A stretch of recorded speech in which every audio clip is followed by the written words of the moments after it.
Gamaliel, também um outro rabino crescia em Israel, não em Jerusalém, a capital bafejada pelo conhecimento e pela cultura religiosa, mas crescia na pobre e esquecida Nazaré. A Bíblia diz que esse rabino de Nazaré, aos 30 anos de idade, vai ao Jordão e é batizado por João Batista e dá início ao seu ministério. E a Bíblia diz que esse rabino de Nazaré, carpinteiro de Nazaré, ele pregava não como os escribas e fariseus, mas como quem tem autoridade, e as multidões começaram a segui-lo, e ele curava os cegos, ele levantava os paralíticos, ele fazia os mudos falar, e os mortos ressuscitavam, e isso despertou inveja no sinédrio judaico. Contrataram testemunhas falsas para perseguir-lhe os passos. Prenderam-no, acusaram-no, condenaram-no, pregaram-no em uma cruz para alívio do sinédrio judaico e o sepultaram. Mas ao terceiro dia, no primeiro dia da semana, uma notícia explode em Jerusalém, e com a velocidade de um fogo num rastilho de pólvora, percorre toda a cidade, revelando que o túmulo deste rabino da Galileia estava aberto e este rabino estava vivo. Esta notícia perturbou Jerusalém, e Saulo de Tarso, representante do sinédrio, se levanta como opositor do cristianismo, como o maior perseguidor do cristianismo, com a ideia de que ele deveria matar no nascedouro esta nova religião, a religião do caminho. E aqui eu chamo a sua atenção para o primeiro capítulo na história deste homem, Saulo, o maior perseguidor do cristianismo. Preste atenção.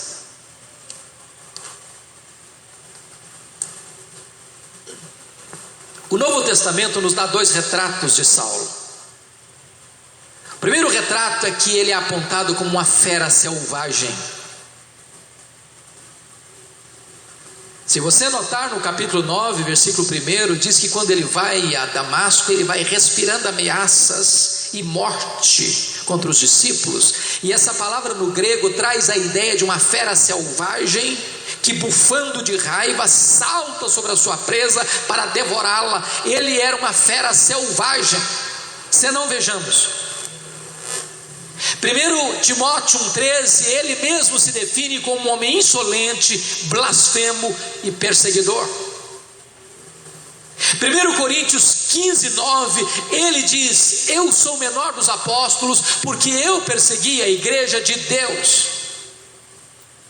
Atos 8:3 nos informa que ele, de forma insolente, entrava nas casas e arrastava presos os homens e mulheres que criam em Jesus. Desta maneira ele assolava a igreja de Deus. Atos 9, versículo 13, Ananias diz: Senhor, tenho ouvido de muitos quantos males tem este homem feito aos santos que vivem em Jerusalém. Gálatas 1,13 diz que ele perseguiu sobremaneira a igreja de Deus e a devastava. Atos 9, versículo 21, o testemunho do povo de Damasco acerca dele é que ele em Jerusalém exterminava os discípulos do Senhor. E a palavra exterminar não é prender, não é bater, é matar. Atos 22, versículo 4, somos informados que ele perseguiu o caminho até a morte. Notem vocês que ele perseguia a religião dos crentes, o caminho. Atos 22, Atos 26, versículo 9, Diz que ele entrava nas sinagogas, e ele então perseguia com fúria os cristãos, de forma que ele entendia que devia praticar muitos males contra o nome de Jesus. Ele não apenas perseguia os crentes, ele perseguia o Deus dos crentes.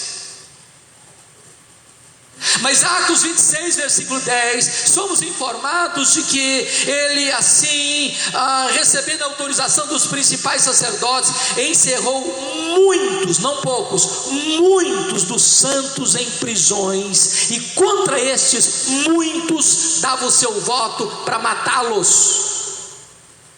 Prestem atenção, que Saulo era um assassino,